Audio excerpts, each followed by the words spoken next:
de las arterias que se alejan del corazón como tal. Les dije que bueno, tenemos tres tipos de arterias, las arterias grandes o elásticas, las aortas pulmonares, las arterias medianas o musculares, una gran mayoría, radial, vena, femoral, etcétera, etcétera, y las arterias pequeñas y arteriolas, que tienen pocas capas también de la túnica media. Entonces tenemos acá una arteria elástica como la aorta, ¿sí?, que no tiene músculo liso, una arteria muscular que es la que tiene músculo liso, y las arteriolas como tal.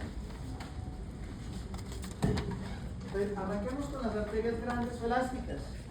Entonces, esas se consideran arterias de conducción, regulan el flujo sanguíneo una vez sale del corazón. Son arterias de gran tamaño, generalmente superiores a 10 milímetros de diámetro, cuanto diámetro. Aorta pulmonar, subclavia, carótida son arterias elásticas. El tronco brachiocefálico también son arterias elásticas. Hablemos de la túnica. Entonces tenemos la túnica íntima. Está recubierta por el endotelio vascular y tiene una capa subendotelial, pero ojo, esa capa subendotelial es de tejido conectivo laxo. ¿Listo? Aquí sí es laxo. ¿Listo? Aquí sí es laxo. Ya no es denso como en el corazón. Entonces aquí sí es laxo. ¿Listo? Entonces, tejido conectivo laxo. Bueno, fibras colágeno, elásticas, células musculares, ahí puede tener eso. Puede tenerlo, no siempre se ve eso. Tenemos una lámina elástica interna, aquí está la túnica íntima, que en las arterias elásticas casi no se ve. La lámina limitante interna o lámina elástica interna, se le puede decir, en las arterias elásticas es muy poco visible. ¿Listo? Es muy poco visible. Después tenemos la túnica media. Entonces la túnica media son más o menos 50 a 60 capas de membranas fenestradas elásticas. Eso lo vimos cuando el semestre pasado digo lo de tejido conectivo, son 50 a 60 membranas fenestradas elásticas. Cada membrana fenestrada está llena de varias fibras de elastina, ¿cierto? Tiene en su capa unas células llamadas las células racemosas, que son células musculares lisas modificadas que no tienen función de células musculares, o sea, morfológicamente son como células musculares lisas, pero su función es producir estas membranas fenestradas elásticas y mantenerlas y también producir los elementos de tejido conectivo. Más delgada, bueno, fibroblástica y presenta los vasa vasorum que están acá. Los vasos chiquiticos que se ven acá pueden ser vénulas arteriolas, pero en su gran mayoría son vénulas. La gran mayoría de ellos son vénulas.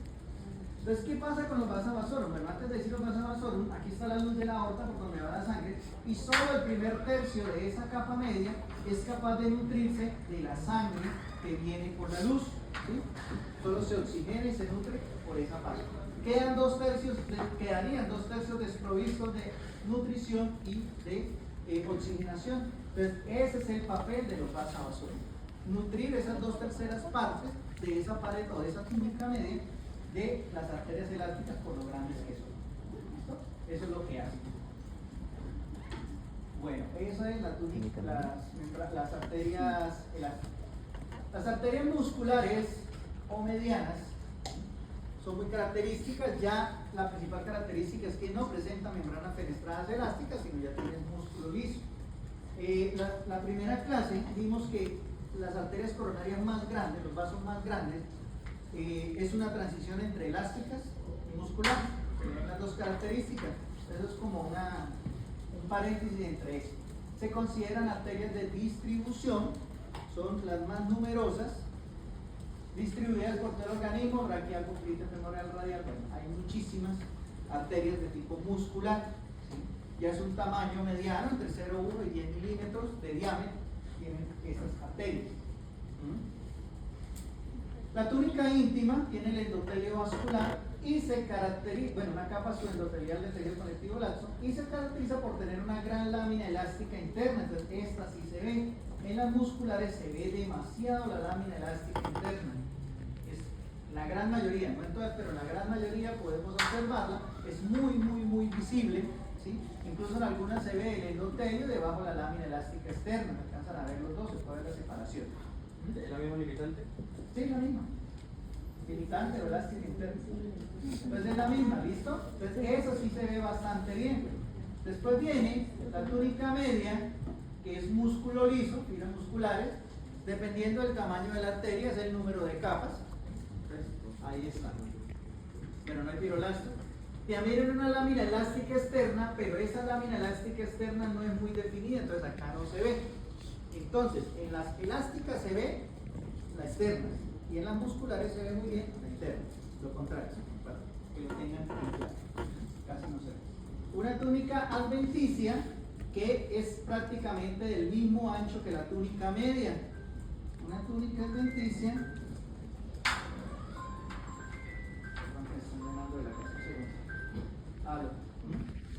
Bueno, también es de tejido conectivo laxo. Laxo. Se dice que puede tener vasa vasorum, nervio vasorum. Lo de vasa vasorum se cree que en ocasiones pueden estar ahí, ¿sí? Pero pues prácticamente aquí no hay problema porque ellos no necesitan de estos vasos. Los que lo necesitan son las elásticas. Nervio vasorum, pues sí, o sea, hay fibras nerviosas que tocan porque, bueno, una cosa que no les dije las elásticas, las arterias musculares sí están inervadas y el control o la contracción y la relajación de estos vasos depende del simpático y del parasimpático. Cambio, en las arterias elásticas es de forma mecánica, no están inervadas, ¿sí? Son de forma mecánica, dependiendo de la sístole o la diástole ventricular. Entonces, si hay una sístole ventricular, hablemos por ejemplo de la aorta, ¿qué pasa a la aorta? Se dilata, ¿cierto?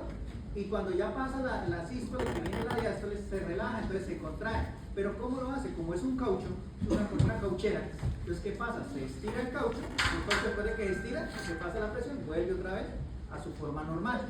¿Listo? Esa es la manera como actúan las arterias elásticas. En el corazón, bueno, pregunta, ya que les estoy diciendo eso.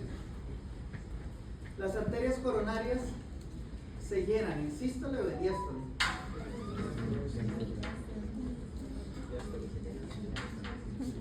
¿Diástole? ¿Sí? ¿Seguros? Sí. ¿Por qué?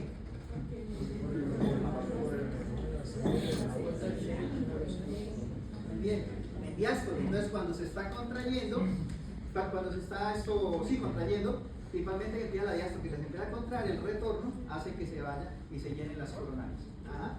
Muy bien, en diástole es que se llenen. Ok. Bueno, listo por este lado, digamos. Después tenemos las arterias pequeñas arteriolas, regulan el flujo de sangre llevándolo hacia la parte capilar o hacia los lechos capilares como tal.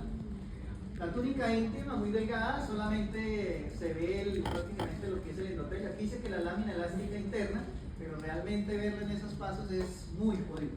O sea, aquí lo nombran y lo dicen, lo colocan, pero realmente no. Incluso, si la arteriola es muy pequeña, la célula endotelial no se ve tan alargada, sino se ve como redondo el núcleo. ¿Sí? Eso es característico. La túnica media depende, 3 a 8 capas en arterias pequeñas y la arteriola es 1 a 3 capas. No hay lámina elástica externa. La adventicia poco desarrollada se confunde con el tejido conectivo que está alrededor de ella. Se habla algo de que son las metaarteriolas. Entonces, esas metaarteriolas que están acá, por ejemplo, son arteriolas demasiado pequeñas, de 10 micras de diámetro, dicen que es el paso anterior a los capilares, ¿sí? Es el que llevan realmente el flujo entre las arteriolas y los capilares. Son muy chiquiticas, o sea, podríamos intentar reconocerlas, pero es un poco subjetivo, ¿no? Pero tenemos que encontrar unas arterias muy chiquiticas como estas que se ve que son arteriolas por acá, ¿no? Hay que ser muy pequeñitas para uno decir que sí, que es una metaarteriola, pero no es fácil ver.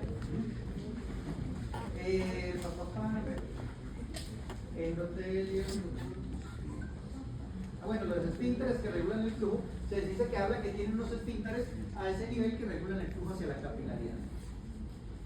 Otra cosa por tocar, que no lo voy a nombrar nomás porque eso lo voy a ver en fisiología, es la parte de los vasoreceptores. Entonces tengamos en cuenta que tenemos 3 vasoreceptores que son el seno carotidio, el cuerpo carotidio y el cuerpo acá está, y el cuerpo aórtico. Entonces estos 3 vasoreceptores son los que detectan esos cambios en la presión arterial, son los que le informan al cerebro que hay alta o hay baja presión arterial. ¿Listo? Y son los que se hace en el TET y ya el cerebro envía la orden que necesite, qué se produce, qué sustancias se producen para corregir ese aumento o esa disminución de esa presión como tal.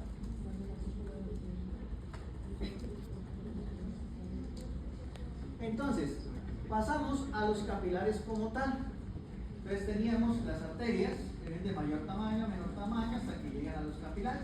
Tenemos los capilares que consideran los capilares arteriales y venosos, pero realmente son el mismo vaso, sino que depende de si están soltando los productos, son arteriales, si están recogiendo los desechos, serían venosos, ¿sí? Pero realmente es el mismo vaso. ¿Sí? Ellos dirían las metaarteriales. Aquí más o menos, antes de entrar a los capilares. Antes de entrar a los capilares. Son inferior a 10 micras, la gran mayoría, pero hay unos capilares tan grandes como los del hígado que son de 30 a 40 micras de diámetro, que son los más grandotes. ¿Qué hacen? Intercambio gaseoso entre sangre y tejidos. ¿Solamente intercambio gaseoso? Nutrientes también, se hace un intercambio de nutrientes. No tienen túnica media en las lentillas, solamente una túnica íntima donde prácticamente esta es el endotelio vascular y ya vemos que otra cosa. Presentan los pericitos, algunos presentan los pericitos. Entonces, como no tienen músculo liso que lo haga contraer, ¿sí? Cuando se contrae el músculo liso no hay cómo hacerlo. Entonces ellos necesitan estas células que son los pericitos, que son células musculares lisas modificadas, que tienen filamentos de actina y miosina, y lo que hacen es regular el flujo sanguíneo en estos vasos sanguíneos, ¿sí? Entonces los pericitos se encuentran ¿en dónde? En los capilares, no en todos, ahorita vemos, y en las vénulas postcapilares. Son los únicos dos sitios donde existen pericitos. Entonces aquí tenemos más o menos, mire, la aorta, una arteria de más tamaño, pequeña, está una arteriola, por aquí es supuestamente la metaarteriola, los capilares, y empezamos con la venas. ¿Listo? Bueno, esto es lo que estábamos hablando. Entonces, la célula endotelial, microscopía óptica, dice que es poligonal, pero realmente, ¿por qué es poligonal? Porque son un vaso tan pequeño y ya no se ven tan aplanadas como normalmente, sino tienden es como a verse redondas. Eso es lo que dicen aquí poligonal, pero es por el tamaño o el diámetro del vaso como tal. ¿Sí? Bueno, una característica de esa célula endotelial es que el núcleo se protruye hacia la luz. Entonces, eso nos ayuda a identificar en cierta forma los capilares también, ¿sí? Esa protrusión que hay hacia la luz de ese núcleo, característico principalmente porque está tan apretado, tan chiquitico, entonces se sale hacia la luz el núcleo. Bueno, el endotelio como tal debe tener una salud bastante limpia, porque de él dependen muchas cosas, ¿sí? De la salud que tenga el endotelio. Por ejemplo, se producen los cuerpos de Weber y paladar, que me producen el factor de von Willebrand, que me tiene lo que es esto, que si no existe, si hay un daño endotelial, se produce produce la hemofilia en donde no esté, entonces también necesitamos. Acuérdense que también las células endoteliales o el endotelio como tal produce óxido nítrico también en gran cantidad. Por acá está el óxido nítrico.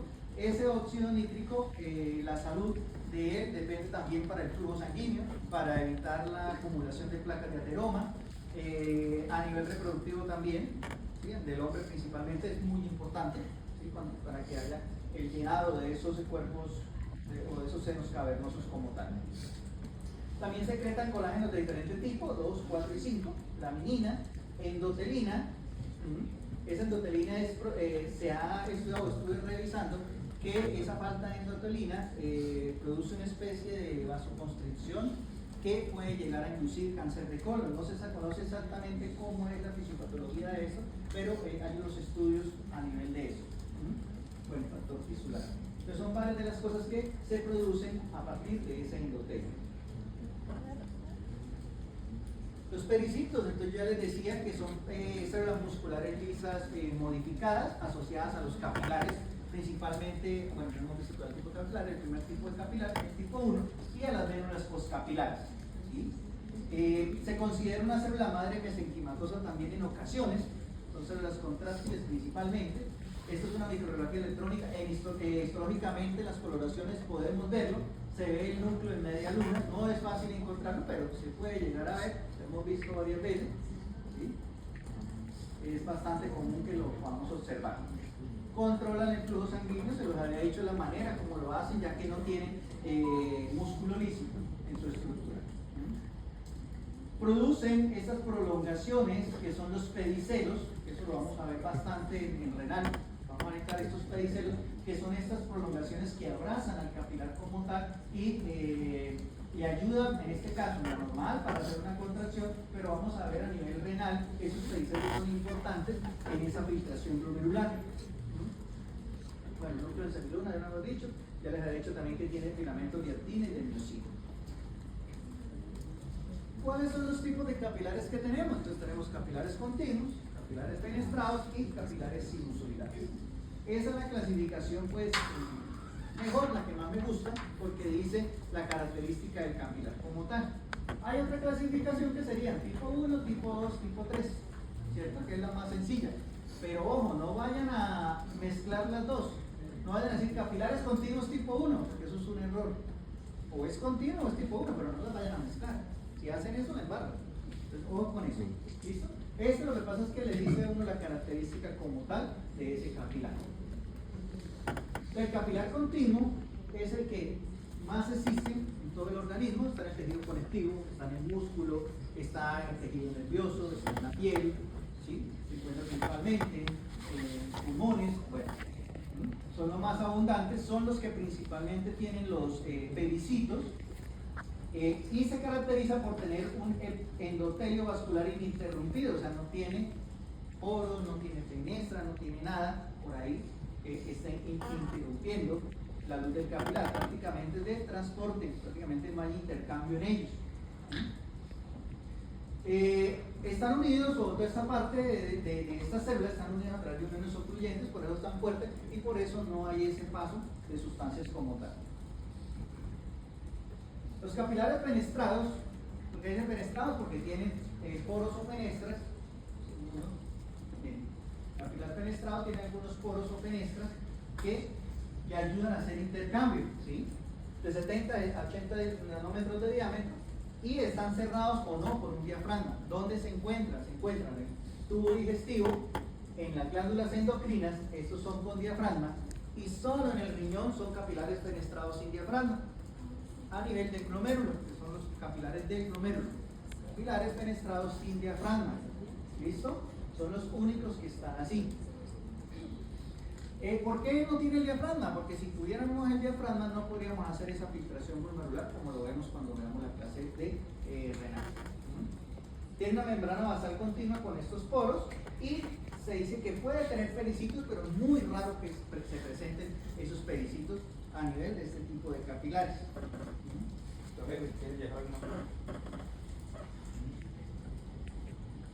¿Cómo me lo explico yo? Cuando termina, es como una pared, por decir algo, ¿sí? Entre la pared del capilar y el medio exterior. ¿Sí? Es como si tuviera una puerta, como si tuviera una, ¿cómo se dice? Como una membrana, por decirlo de alguna manera. Una membrana que impide el paso de muy bien de los elementos. En cambio, entonces aquí se necesita es que esté sin diafragma para que pueda pasar, no todos los elementos, porque vamos a ver que no todos pueden pasar, ¿no? A nivel renal. Entonces, como una membrana. Finalmente, los capilares sinusoidales son irregulares y se adaptan a la forma del órgano donde estén. Es una característica, se adaptan a la forma del órgano donde estén. Son los más grandes, entre 30 y 40 micras de diámetro.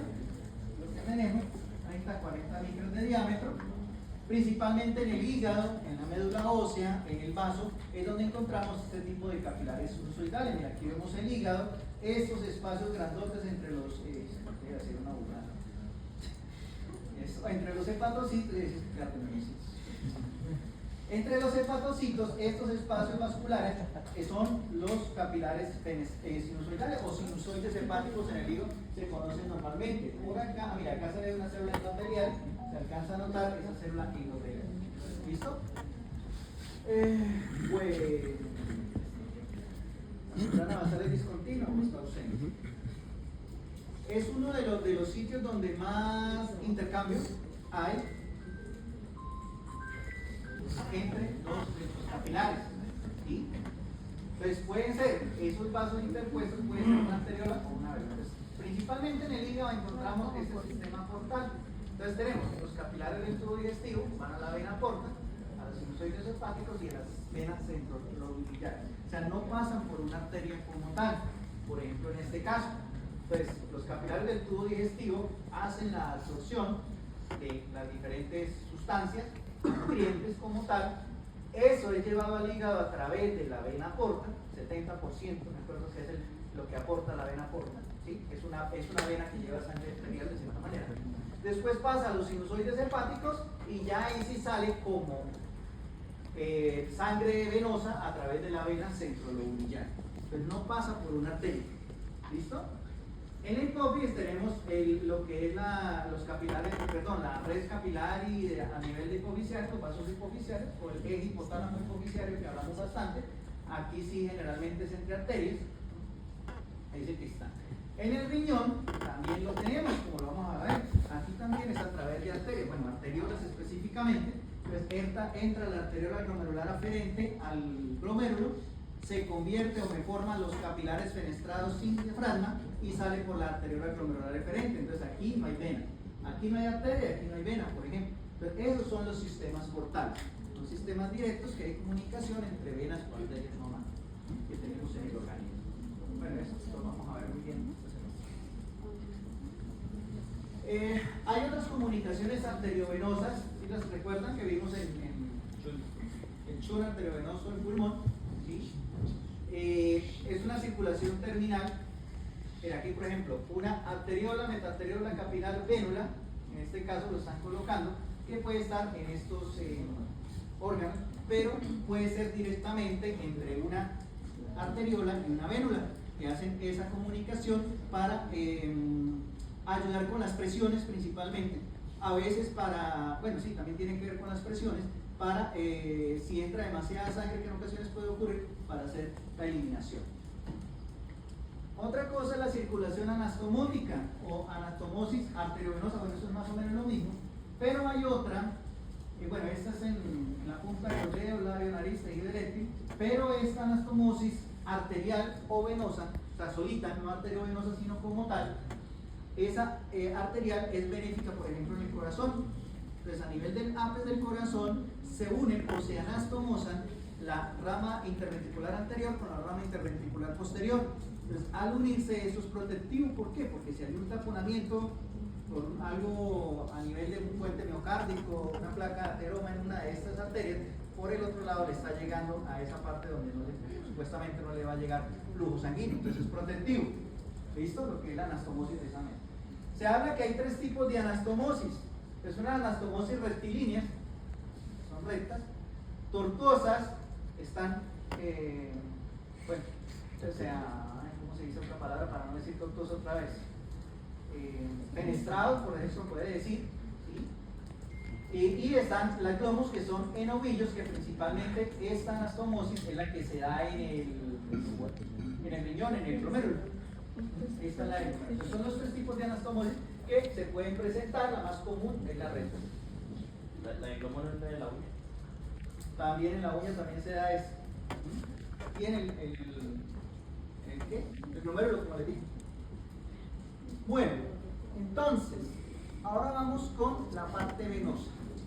Pues ya vimos la parte arterial que lleva la sangre desde el corazón hasta los lechos vasculares. Los vasos van disminuyendo de tamaño, de mayor a menor, ¿sí?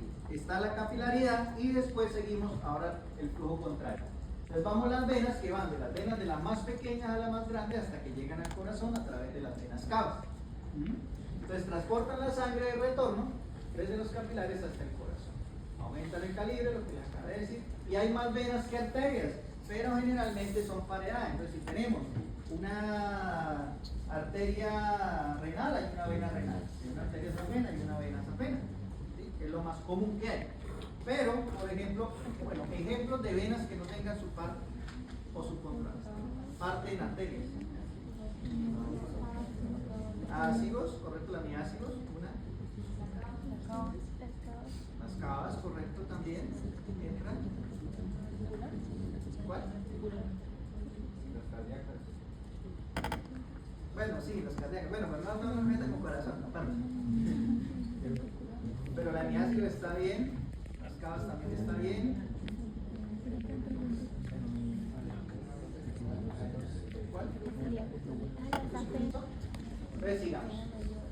Esta imagen la tengo que cambiar, no la he cambiado, tengo que buscar una imagen más adecuada. Supuestamente esto es una vena, pero para mí no es una vena, porque no es la característica de la vena como tal. Sí tiene un calibre mayor que las arterias, sí, pero no tiene esa forma definida como está acá. Recuerden que las venas no tienen forma definida, son amorfas. Es una de las características que nos ayudan a identificar las grandes arterias principalmente. Bueno, las pequeñas también, pero más que todo las grandes, que son las que tienen una pared más o menos gruesa, ¿cierto? Normalmente las venas del tamaño mediano, pequeño, son una pared más fina, menos organizadas, tienen algo de músculo liso, no tan organizado como dice ahí, como las arterias, por ejemplo. Peor definida, difícil de delimitar, lo que les decía. Y hay esto que lo vamos a ver más adelante. Esto lo vemos ahorita más adelante. Algunas venas tienen los dispositivos antirretorno o las válvulas venosas. Es importante hablar de ellas. Más adelante les hablo de ellas. Tenemos pequeñas, medianas y grandes. Entonces tenemos primero las venas poscapilares. Las venas poscapilares son las únicas que tienen pericitos como venas. Y acuerden que los capilares también lo tienen. Recogen la sangre de los capilares, asociada a pericitos, ya lo vimos. La túnica íntima tiene el endotelio vascular normal. Y la membrana basal puede tener una capa muy pequeña de músculo liso, o normalmente no la tiene, ya que tiene los pericitos. ¿Sí? Normalmente no la tiene. Pero se habla o han dicho que de pronto puede llegar, pero generalmente no tiene esos pericitos. Ya las venas musculares, de las más pequeñitas, tienen hasta 0.1 milímetros de diámetro, ¿sí? No tienen pericitos, aquí en adelante ya no hay pericitos. Esa túnica íntima tiene el endotelio. La media generalmente es 1 a 2 capas de músculo liso, ¿sí? Aquí sí se ve la característica de una vena, por ejemplo, en esta imagen, eso sí es característico. Acá es donde les voy a hablar, creo que sí, ahí está. Las venas medianas, de 0,1 a 10 milímetros de diámetro, y tienen muchas válvulas. Ya vamos a ver dónde están esas válvulas. Primero hablo de lo otro y ya hablamos al final de las válvulas. La túnica íntima lo mismo, las células endoteliales. Se dice que puede tener una lámina elástica interna, pero realmente eso no se ve. La túnica media son 3 a 4 capas de músculo liso, aumentan un poco. Y las ventizas, el tejido conectivo laxo, y la mayoría de la falda. Entonces, estas válvulas antirretorno que tienen las venas, generalmente las que tenemos en las piernas, que son las que tenemos que cuidar. En los brazos no las vamos a necesitar, solamente están en las piernas. Entonces, ¿para qué las necesitamos? Porque son la manera como la sangre puede llegar hasta el corazón desde los pies. ¿Listo? Entonces, esto funciona como un ascensor. Yo digo que funciona como un ascensor.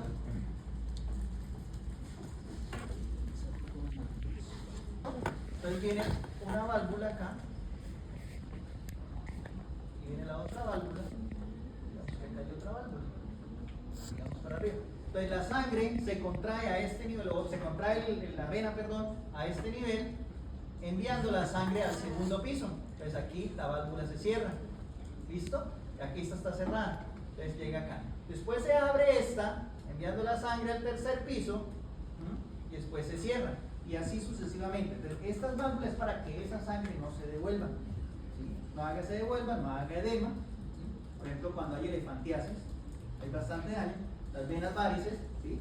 También. Entonces, observen acá, es lo que les estaba explicando allá. Mira, ahí está la válvula sí, antirretorno, y hacen eso, o como está acá. Esto ya es patológico, no lo miren. Entonces, miremos esta ecografía que les traje, para que vean cómo funciona. Entonces, ahí va a ser la contracción del vaso sanguíneo, se va a abrir la válvula, mire, pasa la sangre al otro lado, cuando termina cierra, pasa al segundo piso. ¿Sí? Entonces, esa es la manera como funciona. Estas señoritas son las que tenemos que cuidar. No debemos mantener tanto de pie, yo debería estar sentado. Ustedes aguantan más todavía, pero es en serio, hay que cuidarlas. Porque si uno dura mucho tiempo de pie, esas válvulas se van dañando. Y si esas válvulas se nos dañan, vamos a tener problemas, bastantes problemas. Que les decía que las arterias se desocupan después de la muerte, pero las venas no siempre quedan llenas de sangre, ¿sí? No siempre, entonces no es una cosa que debemos utilizar para la identificación, sino nos debemos fiar de eso. La túnica adventicia de estas venas es muy gruesa. ¿Sí? Es muy gruesa la túnica adventicia. Aquí sí todo es tejido conectivo laxo. Tienen gran cantidad de fibras colágenas y elásticas en estas arterias de mayor tamaño. Venas. Los vasos linfáticos. Entonces, los vasos linfáticos son unidireccionales, ¿sí? Es una circulación abierta. Inician con los capilares linfáticos. Estos capilares linfáticos yo los describo como si fueran como una lombriz. ¿Sí? Como si usted tuviera una lombriz, usted le ve la punta a la lombriz y no ve que no tiene un hueco, no tiene un hueco como tal. ¿Sí? Entonces ellos no tienen el orificio o la luz como tal, sino que ¿cómo hacen? Chupan el exceso de líquido extracelular, que es lo que hacen los vasos linfáticos, lo chupan, lo absorben, ¿sí? como una esponja, y ahí empieza a recorrer los capilares linfáticos. Son muy abundantes principalmente en piel y mucosas, fondos de saco ciego, que era lo que les estaba diciendo. Tienen endotelio, no tienen músculo liso, la membrana basal no es muy continua que digamos, son muy permeables, retoman ese exceso de líquido extracelular y esos capilares linfáticos van aumentando de tamaño hasta llegar a los vasos linfáticos pequeños. ¿Y a dónde llegan primero? ¿Por dónde pasan primero? ¿Cuál es su primera meta de los vasos linfáticos? ¿Los qué? Los ganglios. Los nódulos están ahí, los ganglios. Los ganglios linfáticos más cercanos, correcto. Los ganglios linfáticos, ¿para qué? Para hacer la filtración de cualquier microorganismo que pueda entrar. Entonces es como una primera defensa que hace. Ya después de ahí de salir de los ganglios linfáticos, entonces ahí sí se va aumentando de tamaño hasta que, bueno, pueden aparecer férulas musculares lisas muy raras. Llega a alguno de los dos conductos principales, que es el conducto torácico mayor o el conducto linfático derecho. Son los dos principales que hay. Y llevan ese líquido extracelular, lo llevan de retorno al sistema circulatorio, donde desembocan principalmente estos linfáticos. Estos linfáticos casi siempre desembocan drenan en las venas del cuello, como son la yugular, es uno de los principales sitios donde van a drenar estos vasos linfáticos, ¿sí? Y ahí la yugular pues pasa a la cava y ahí se al corazón. Entonces retorna otra vez al sistema circulatorio. Tenemos un vaso linfático. Recuerden, son los dos, el conducto torácico mayor y el conducto linfático derecho son los dos principales. ¿Hay alguna pregunta? El vaso